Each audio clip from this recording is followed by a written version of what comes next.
सांवलिया,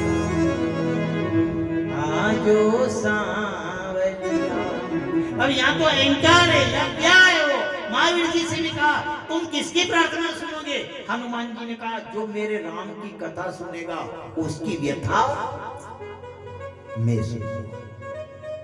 अब आप सब गए, राम जी रमापति विष्णु भगवान के पास में गए, उन्होंने कहा कहां जा रहे हो? अब ये बात तो ये कहना थी कि भोलेनाथ के पास से आ रहा हूं, पर नहीं, भगवान विष्णु के पास में जाकर जैसे ही बैठा और वंदन तो प्रणाम करना भी भूली है। कहो साहब आखिर में बात ही है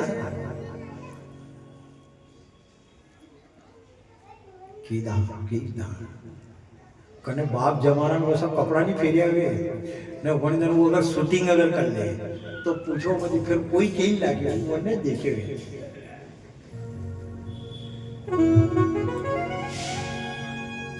इधर देखा मैं काम को जीत के आया हूँ।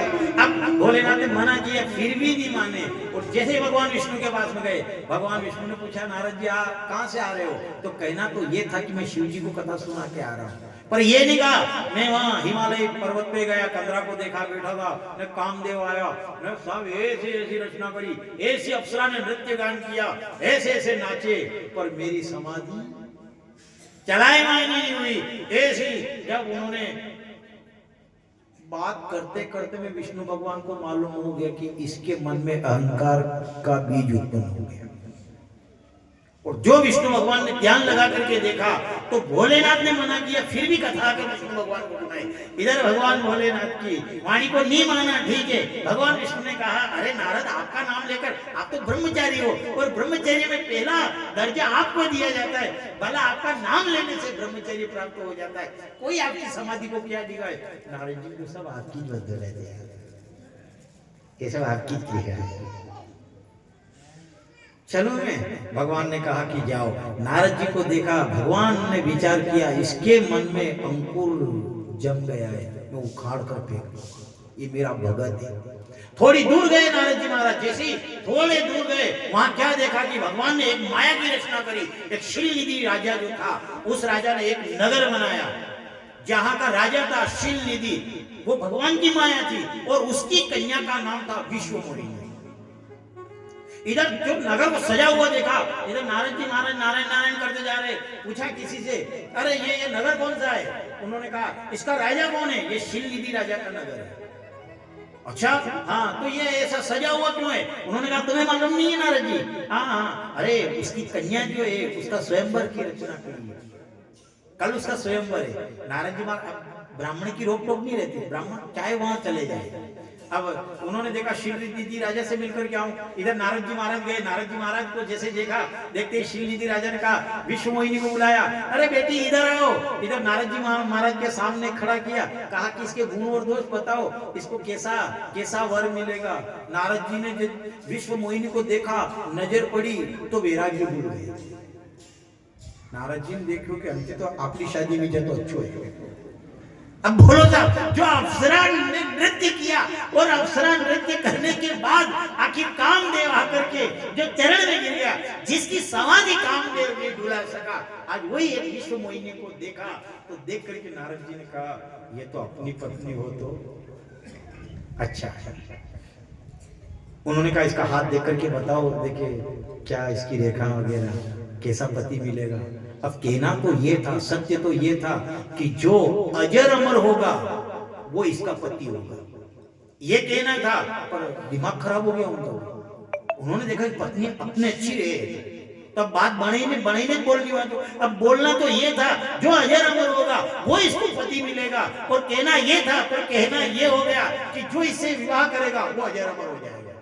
नहीं, एक तो बात बनावट में करके और निकले। और नारद जी ने कहा कि अपना ब्याह कैसे हो गया, और ब्याह जो अगर करो तभी तंदुरुस्त तो ब्याह को करी।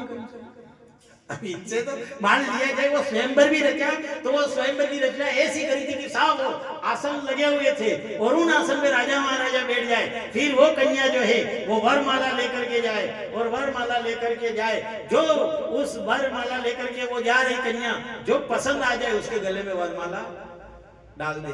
तो नारद जी ने कहा अब इसे ब्याह करूं तो कैसे करूं? तपस्या करके और सुंदर रूप प्राप्त करूं तो वो भी नहीं हो सकता है। हाँ, एक काम हो सकता है, ज्यादा ज्यादा तो टाइम लगे नहीं, 2 घंटे का मामला है तो ऐसा करें विष्णु भगवान का रूप अपन ले आए, नहीं अपन रोज भगत उनका नाम नारायण नारायण नारायण नारायण जपते। तपस्या से तो फल होगा ही नहीं, पूरा दौड़ते हुए गए, भगवान विष्णु से जाकर के कहा नाथ जिससे मेरा भला हो वही करिए। भगवान ने कहा अभी तो गए हो, इससे मैं यहाँ पर। उन्होंने कहा कि यार एक नगर देखा और नगर में विश्व मोहिनी है, तो तुम तो ब्रह्मचारी है, बंद कर दिया, छोड़ दो। मेरे भी मन में देखो अकेले अच्छा नहीं रहता है, अनेक प्रकार से जो उपाय किया। अब भगवान मानी मन में मुस्कुरा रहे हैं, हंस रहे हैं। अभी तो ये पढ़ाई कर रहे थे, बे ब्रह्मचारी बे जाओ, और अभी नाम लीला सर कल बात कर रहा था कि हम ऐसे करने ऐसे करें।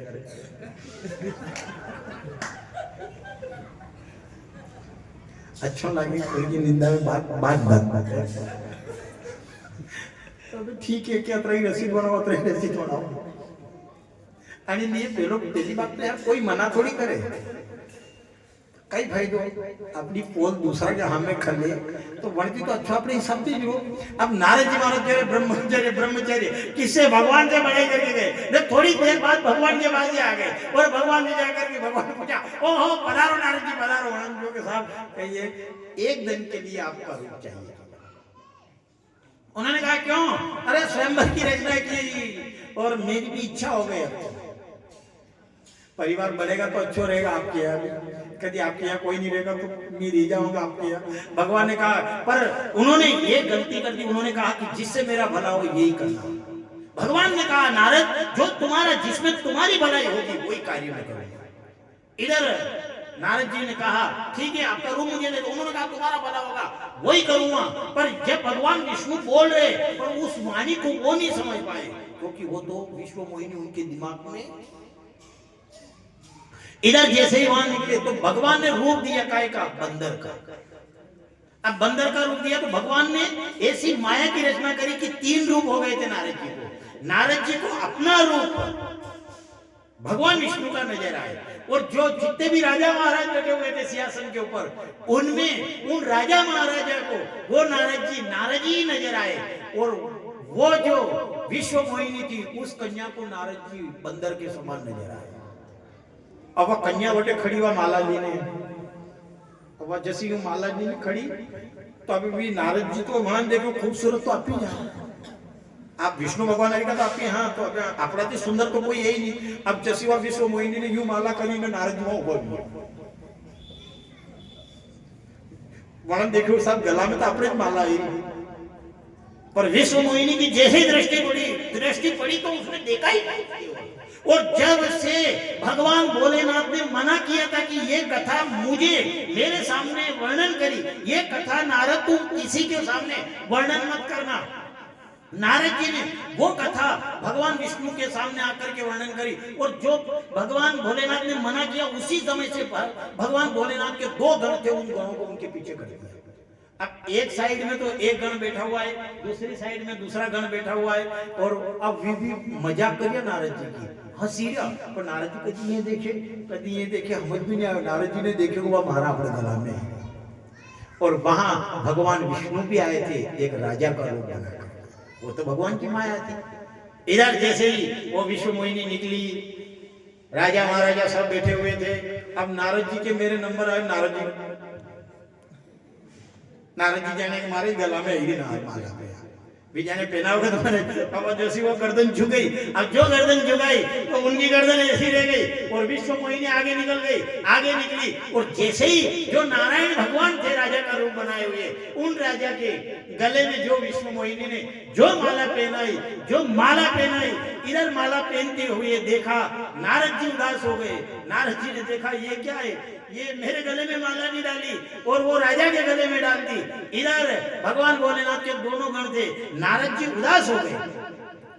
उदास होकर उन्होंने कहा कि अरे उदास मत हो नारद जी, पहले दर्पण में जाकर मुंह देखो, बांदरे का मुंह है आपका। नारद जी ने देखा, क्रोध किया, खसके तो पहले ही किया था, आधा तो खस किया था। अब जन गुस्सा बने, फिर ज्ञान नहीं रहे उनके अंदर। अब उन दोनों भगवान के गणों ने कहा कि तुम बंदर के समान लग रहे हो, तुम्हारा मुंह बंदर का है, तुम क्या राजा की बात करते हो। ऐसे जैसे उन्होंने क्रोध तो आ रहा था, उन्होंने कहा मूर्खो, तुमने मुझे बंदर कहा, जाओ मैं तुम्हें श्राप देता हूं, तुम दोनों राक्षस बन जाओ। राक्षस बन, अब राक्षस बनी है तो अब कई करे सर, अब श्राप तो श्राप ही होता है। अब भोलेनाथ के दोनों गणों को श्राप मिल गया और वहां से जैसे उठे और देखा तो पानी के अंदर झांक करके देखा तो बंदर का मुंह देखा। उन्होंने कहा या तो आज